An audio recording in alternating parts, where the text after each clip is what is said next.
What's up, y'all? It's me, Tasha C. And in this particular video review recap, I'm going to be doing a Greenleaf Season 1, Episode 10. Now, there's a lot going on in this episode. Shout out to my YouTube fam as always. But I'm just going to go by points that I remember that stood out. It's still some questions because now I'm starting to look at Bishop Colbert James a little different because it's some reasoning besides more than just image, some type of depth to with this image about why after he did end up shooting, we did hear the gun go off. We see Grace Howard walking down the highway, and it turns out, I say a highway, I say hallway of the church, and it turns out that he did shoot Molester Mac, and he shot him up here in the left shoulder blade. But she comes in and she has the gun, and I guess she gets the gun from her dad. And then I think by that time, after that, Lady Mae comes in and Noah comes in. But when Lady Mae comes in, the first thing when she see Grace in the hand, she's kind of concerned because I first thought to a certain extent that she again was throwing it up the rug like she's been doing for the past 20 years about her brother with, you know, what he has done. And so she like, here's Lady Mae. Oh, you shot your uncle? And here go, which was interesting, Bishop Colbert James is sitting there, you know, Grace is about to call the police, 911, call them or whatever. Because, you know, James keeps saying it's a mistake. And Mac is like, I forgot what the heck he was saying, but he's trying to say, just give me time. He don't want her to call the ambulance for some reason. That's when I had a big question mark, like, wait a minute, something ain't right here. Because why is he not trying to have this creep monster arrested? You know, unless he planned on doing something to Tape or making him go away and stuff. But he wouldn't explain about why he's just trying to ask for first aid kit, put a band-aid where you need about at least 20 stitches. Okay? So I'm just like, really? He really just gonna just pretend like, you know, stuff that, you know, that didn't happen. And, you know, that's when Noah comes in and, you know, whatever. But they go out and, you know, I think Grace and Noah and Lady Mae go out at the same time to get this first aid kit. And, no, you know, I think somebody else, I think Divine, I forgot that lady, the one that also who had a daughter who'd been touched by Molester Mac. I think it was around that same time, or a little bit later on, asked about the gunshots or something. But anyways, like I said, it's like a case going, they're about to find some band-aids, put where some stitches are. And then when they go out, like I said, Lady Mae, Noah, and Grace out the room before they go wherever this first aid kit is. They're like, Lady Mae was like, I told you, Grace again. I told you you're gonna bring havoc. You know, that same thing where it's almost like, I don't know, she's imitated by, because Grace is kind of like the black sheep of the family, but she's almost like she's intimidated by her, and she still finds a way to keep blaming Grace. But even when other people do mess ups, now Grace, P-Pop in the last episode 2 ago, yeah, that was her fault, but this is before even her that Noah stuff happened. And then she turned on, you were supposed to watch her, and then she just left because she just gave him that look or something like that, like, you know what y'all did, and just kept going, okay? But, you know, I don't think they really actually showed her, like, reaction, you know, to the wedding not being there. Then we see Charity. She's up there, you know, rehearsing with the choir. You know, they still planning to do this music for the wedding, right? And there's a cocktail party. Later on, they show the cocktail talking to one couple, and some about she makes robots for chicken coops. That's exactly what she said. I'm not paraphrasing that part. And so then I forgot who told the news. I don't know if it was Jacob or something that told her, or Noah. No, I think it was Noah who came and told Cherry and stuff like that. It was no wedding.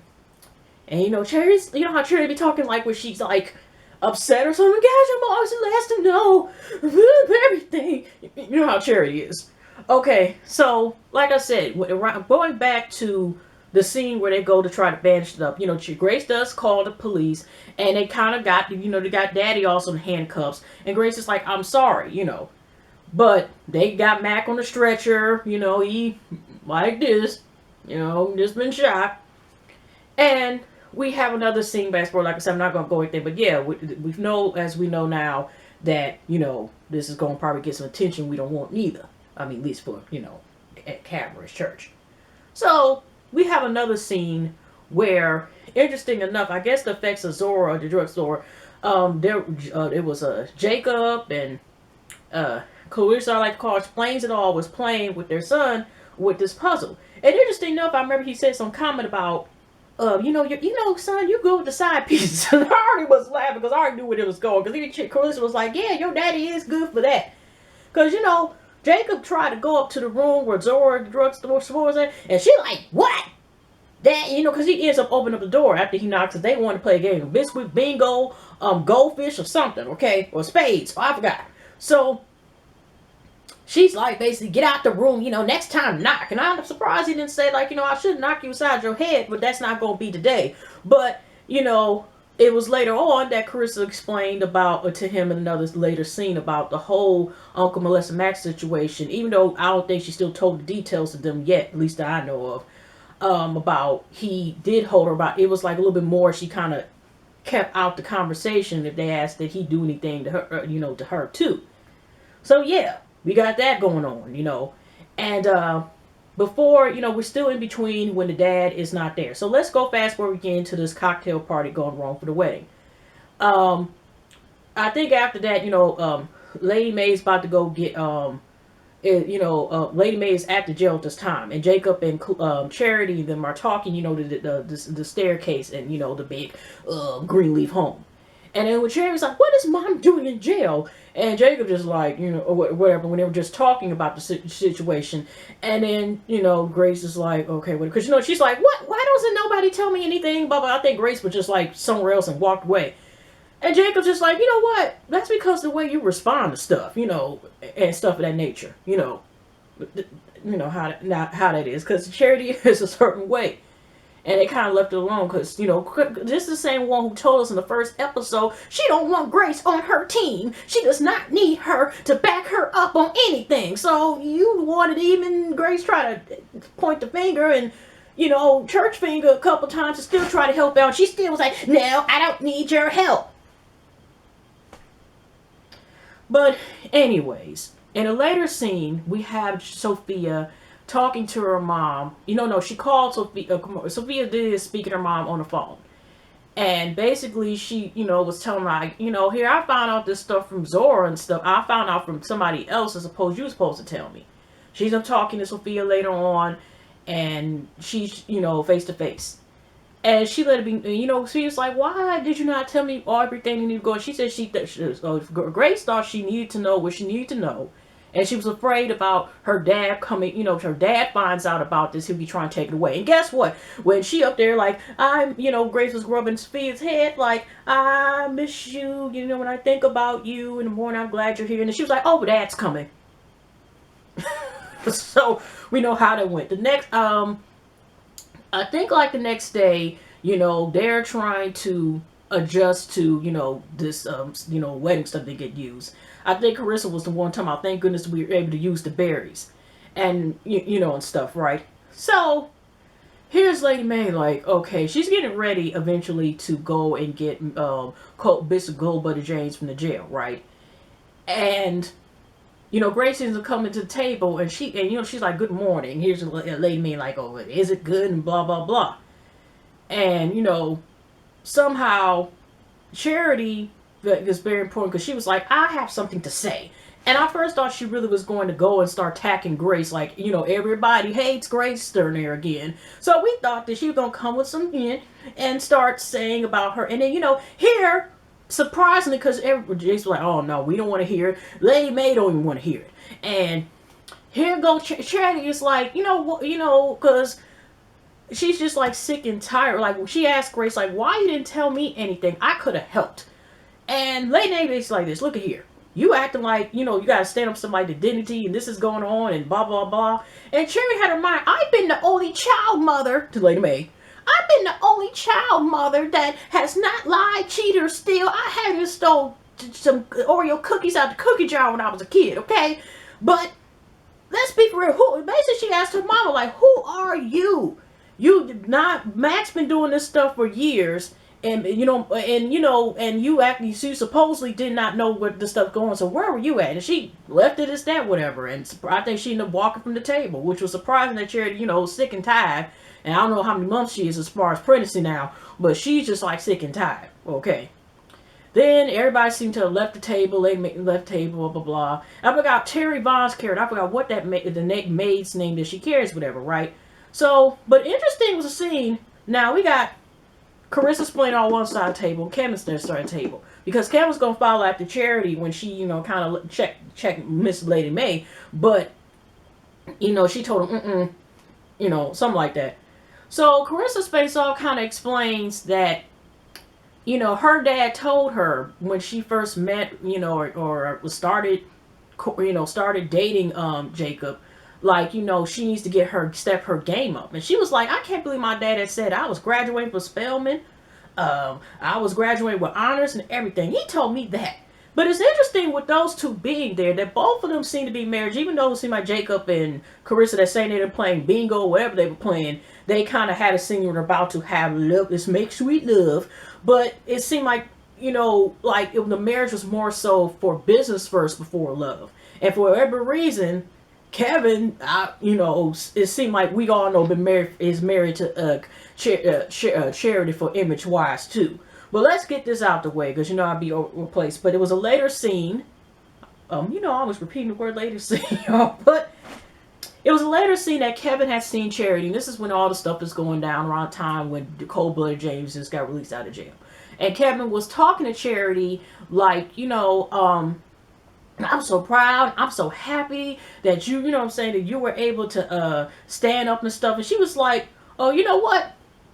You know what? You need to not sleep in the bed with me at the moment right now, okay? And he like, huh? And she was like, in a minute, we don't get yourself together, you won't be out the house. She's like, you there? I don't know what's going on with you. He was like, I can show you my phone. And she's like, I don't want to, it ain't about the phone.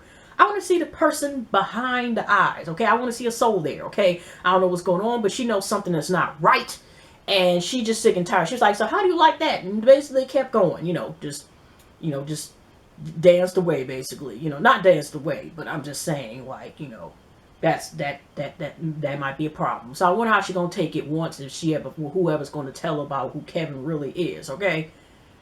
So we have another scene, but by the way, I forgot to mention before I think Lady Mae went to go get Cold-Blooded James at the breakfast scene. Before, I think it was after Charity was about to leave, or stormed out the room. It was interesting what she said, because I swear, y'all, I'm like, I thought this should be part for a movie. Let me tell you real quick, maybe possible future movie that they can come up with. Again, even if it's just for the TV, even for OWN.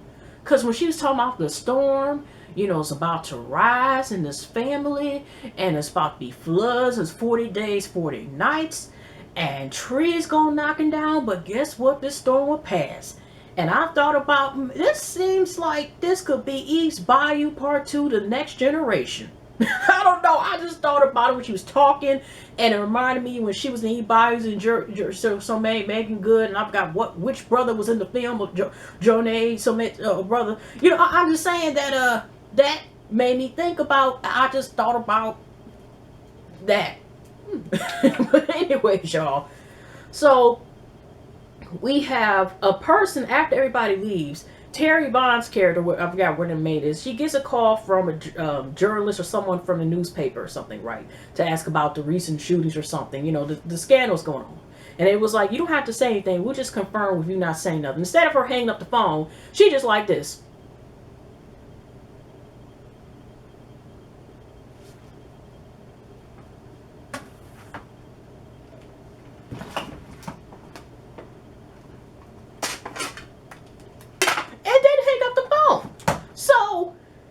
Enough, the Lady Mae gets the same call, and this is around the time they start now. We see everybody's treating her bold, and I'll get into that real quick. The same person calls, and I think that could be the reason also too, some of the reason, but not all the reason. But that's not gonna make it better in the end, because the same person called, well, I need to confirm about some stuff and going on in church and blah blah blah. As far as yesterday, what's been going on, blah blah blah. I have an independent source from the house. And we all know Grace also lives in the house, right? So we already know that Lady Mae is looking at Grace as like the spawn of the devil, okay?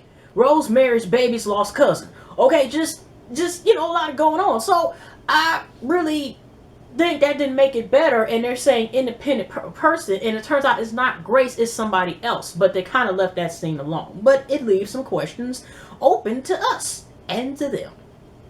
So we also have the scene where Isabella and her mom is getting the stuff out, I guess, like in Noah's place, and she's about to leave. But she comes back in a later scene where Noah is sleeping in his bed. Obviously, he loves to sleep shirtless anyway. And she's basically like, I'm about to leave my mom over spring break. And then, basically, this relationship, she doesn't want to just let it go to waste. But, basically you can talk to me, we can start again, we can win my trust and everything and stuff again. And we go from there. And she was like, which was an interesting point, just like Charity, when she kind of, checked her mom. She was like this, I don't think you're really in love. You ain't got to answer it. But I don't think you're in love with Grace. I think you're in love with the past. And it is true, like, considering even though the situation is because the whole Uncle Mac situation, she went away, some people can get back together after even sometimes a couple months, a couple years, 10, 20 years, and still be able to do that second time around stuff. But some people do what it used to be and should, woulda, coulda, what it could been. And some people can't get that back, and they be just like stuck in the past and stuff, and be in love where, you be in love with the fairy tale, not in love with the documentary. You know what I'm saying? So she basically, y'all, she kissed him Noah on the head after she said that comment, kissed on the head and smacked him.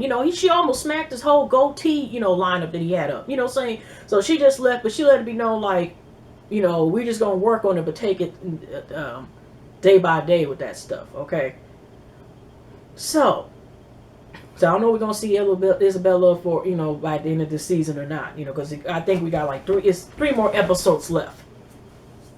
So, Sophia's daddy comes in the next day there. But no, before that, it seemed like that happens. They're having a Deacon meeting, and I forgot who that name is. Bishop Frank or Deacon Frank is suggesting about Jacob being reinstated because she's like, we can have a man who shot somebody on, preaching and stuff. And, of course, Miss Connie is like, I think she's like, well, we don't know what happened. And, Grace and everybody, Deacon Board is there. And here go, Bishop James Burns is like, he prayed for everybody and stuff, and he actually feels kind of comfortable and stuff. And then he tells, Pastor Grace, you can dismiss yourself. You can leave. You must leave or something like that. And even the same man who was just talking about, I forgot what is Bishop Frank. I forgot what his name was, but he was the one who was supposed to place Connie. Was used in Lady May's scheme to get Connie back on, to get Bishop Cobo James to get Connie back on board. Okay, because Frankie, or I forgot what his name is, Frank, was not going to play that stuff. And so even he like, what the heck? And did y'all notice everybody eating that wedding cake, okay? See, they don't believe in like waste not, want not, okay? But did y'all notice when after, that Grace had to leave and Frank kind of like says, I'm like, what the heck? What is going on here? He didn't like that at all. And then all of a sudden they eat the cake. Did y'all notice, this one lady was like, this is some delicious cake. This is such an expensive name that I couldn't get originally, no way. And she's like, I would have got to my graduation, but it's expensive. And, Lady, because she was asking Lady May the questions. And she was like, she was like, it was expensive. And then she asked her, was it a gift? And Lady May's like, yes, it's a gift. And the next minute, she's like, so where did it get from? And she admitted, of course, it was Uncle Molester. I forgot what they called his name in church. Why did some people was like, this cake, like it was poison? Like somebody just told them you about to get the bird flu. I'm surprised some people just didn't toss their plates. They just slid it like this and just slid. And it's just some of them, I peeped that some of them stopped eating the cake. Okay, it was at least 10 people eating the cake. And nobody else a lot of people stopped eating the cake once they realized what it was. And even though they didn't show it, even though they were talking about the shootings, I guess they started reporting about him and these molestation charges. Okay, and molestation they was doing. And I kind of wonder, are they ever going to bring up that girl who he got drinking Hennessy whiskey, the 2 episodes ago that he had, in his condo. I mean, is she just going to be gone? Or, I mean, I hope she comes back to testified against that monster, But, after that, here comes Grace, and I think she talked to, what's her name? Divine Dorothy, the lady whose daughter been touched by that sick fucker, Molester Mac. And she thought it was a 10-time appointment. Here comes Ray. Sophia's that, because, and here go Ray, like, I guess she was talking to Miss, I'm going to call her Miss Divine now. till I get her name right, Miss Divine. Like, oh, I guess Grace didn't tell you about me because she had to explain it. This is Sophia's dad. Oh, okay. Miss Divine was saying, so her and Ray go talk. And of course, Ray is like upset about what is going on and stuff. And he's trying to basically tell Grace, it's like, he's, you know, you left with her custody thing, but she left and you're supposed to let me know when you leave out of state when y'all leave. And she's like, you didn't even call about her until a month after we got here. And he's trying to get her to go back to Phoenix, okay? And he ends up later on talking, because, you know, he was saying, like, you know, you trying to say, it's, you know, like I said, everybody hates Grace and it's always her fault, right? Because he even said, like, here, you know, you're always trying to blame me, but you need to blame yourself because it's your fault. And, you know, Grace did admit that she messed up about something. But she was explaining that Mr. Mac does not live in the house. Well, Sophia was telling her dad that he's always there over every day and stuff, or almost like he does live there and stuff, okay? But that's what I'm saying is, you know, the way it's going, he may be able to, with the circumstances, Sophia may be saying bye-bye to Dora, the drug explorer, and everybody else the way it's going. There's, you know, Sophia and Ray end up talking separate, and she explains when she stayed with her dad in Phoenix, how she just wished sometimes she had money for certain stuff. She couldn't sleep. She kind of didn't feel comfortable. But when she goes here, she goes to church like once or twice a week, I think one day is Bible study. But she does feel comfortable and at home and at peace, and she can go to sleep.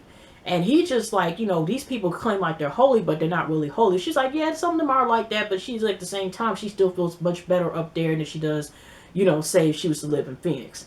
And even though Ray and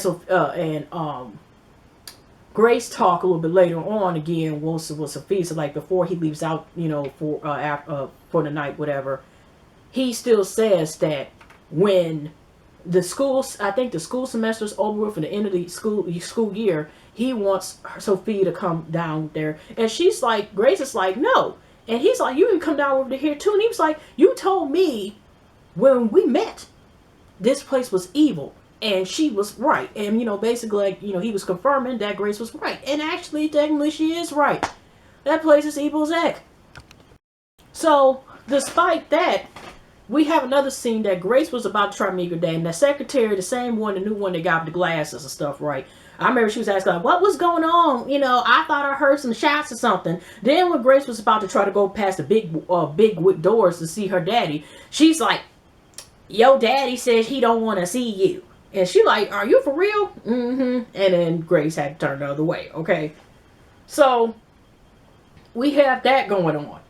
And I'm almost actually done with this video. I mean, some stuff that was a good, interesting episode, but like I said, I'm kind of disappointed because I'm disappointed about, you know, him kind of now all of a sudden taking a turn on Grace, even though Grace was really just one Monster Mac to be turned away. But I guess, like I said, I don't know if he was trying to do it on his own. I don't know, some type of cover-up about why he just wanted to shoot him but didn't want, you know, I don't know if he didn't want that exposed or whatever.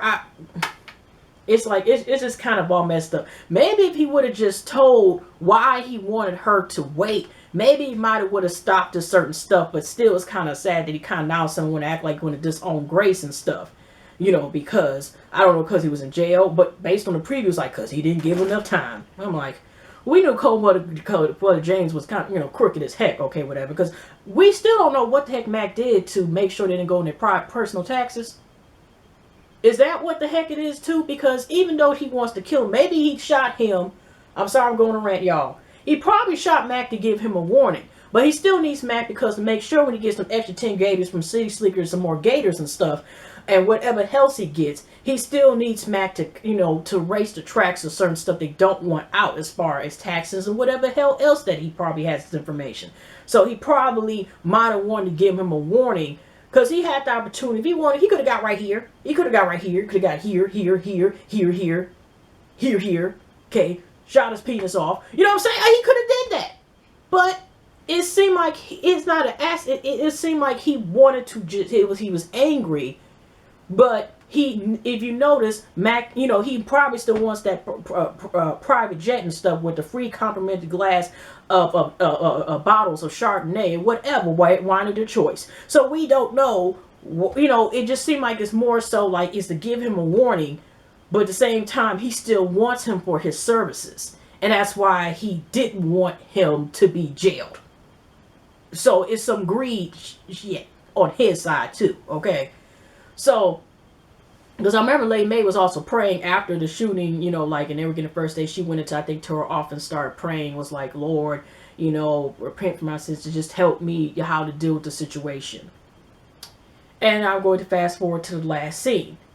Now, I was surprised I seen Lady Mae, and she found some way. She knew somebody, security guard, they go to church, this and that, but so she had to hurry up because Uncle Molester Mac is sitting there. Of course, he's in, his little area in the hospital, and anybody's handcuffed to the hospital bed. Okay, he's in a sling, but he shot, when he was shot, and she tells him basically this, like, she wanted to see him because even Uncle Molester Mac was asking him, like, what are you doing here? And she said this, God told me to come here and forgive you. And because, first she was still acting like, again, I thought, like, really, you still gonna okay this, Lady Mae? You really is, like I said, you and your husband, y'all don't need y'all extra, trips and private jets, whatever. Go down, Cabaret. Okay, go down. On that note, so, but anyway, but you know what? Then she turned, and that same, it's a thin line between love and hate when she shot Marcus. It kind of just, the character when she be really, okay, but she let him know this. But you know what? I know I'm supposed to ask God for me to forgive you, but I don't think I can do that right now. After what you did to Faye, and probably the pain and all what she was doing when you were doing Lord know what to my child with your sick tail. I'm paraphrasing, but she was just letting it be known, like, so I don't think I can forgive you. Even though that's the only way I can move on with my family and not remove the burden from my heart, I don't think I can ever forgive you for what you did. Even though, like I said, at first she kind of had us fooled because she was asking, she wanted to process, because he said the lawyer's coming, he's going to try to take a plea deal, and she wants to just go as fast as it can. But when she leaned over, I first thought that I honestly thought she was at least gonna choke him up a little bit, just choke. Like, if just let him, catch his breath, just try to breathe or something. But she left and she just walked out. But she let it be known, like, after what you did to my child, that I don't think I can ever forgive you. And she put her coat on and walked off and left. It was also another scene that Zora was happy that her dad knocked on the door. And, was like, you should be hired at this job. And he was just like, I wish they would, actually, the family would look at me like that, for about him still getting reinstated, okay? But the last little scene that stood out to me that, came out, it was another little scene about they were showing all the stuff, like all them little paper cranes, all in Noah's office, I think. They got pretty much gone and over with. Going over all over, not going over, but all over his office. But the last little scene, interesting. Oprah didn't make an appearance in the episode, but Aunt Marble was trying to call Grace in the last scene. She declined because she was looking at pictures of Sophia, smile and stuff, whatever, right? And then she gonna text her, I heard it was on the news. And then the second text is like, so when should we celebrate? And Grace is just like this, frowning in the bed, and then it went to credits. And then we just, like I said, they keep showing like as if the reason why cold-blooded James is all of a sudden giving Grace the cold-blooded shoulder was like, I told you in the time. And Grace is basically like, okay, move it on. So we'll see from there. And almost like he's trying to negotiate with Mac. That's what I'm saying is he's trying to use him because he needs him for business-wise. But still, that's like sick. Like, do you need money that bad that, you don't care? Is that where we're going at? So, anyways, y'all, it was another scene, but it was his only other scene that also not stood out, but I remember is actually Bishop was reading the Bible and he fell asleep, and Lady Mae was looking, and I think it was after she said what she said to Uncle Lester Mac. She just looked at the Bible and looked at but I don't know. I thought she was gonna say out loud, was it Proverbs? Was it Psalms? Was it John? What was going there, but it's just like she read the book. And then again, when we're gonna find out about what is illness that Pastor Jacob has too is gonna be there. But yeah, y'all, that's the episode. Hugs and loves. Have a pleasant week, pleasant night, pleasant weekend. I'll definitely see you next video. And if you like what you see, go ahead and subscribe. And in the time being, I'm just gonna try to upload this video. Like I said, I know James Caldwell, Ashley Miller, sometimes Much Love Kentucky KY. Of course, Random TV reviews also review the show. Stanley and Lynette, they give good, you know, you go visit them at the Gallery. If it's not up tonight, they'll probably make sure tomorrow morning. They do good excellent reviews too. But if there's anybody else that does the Greenleaf reviews, if y'all can also put them down, I'll try to, hopefully I'll be able to review next week's as well in the upcoming weeks of this remaining season. And, you know, because I am starting to feel better with my health and everything. And like I said, if y'all have time, that's another long video with that. But anyway, y'all, hugs and loves again. Take care, y'all. And we'll see you next time at the Greenleaf.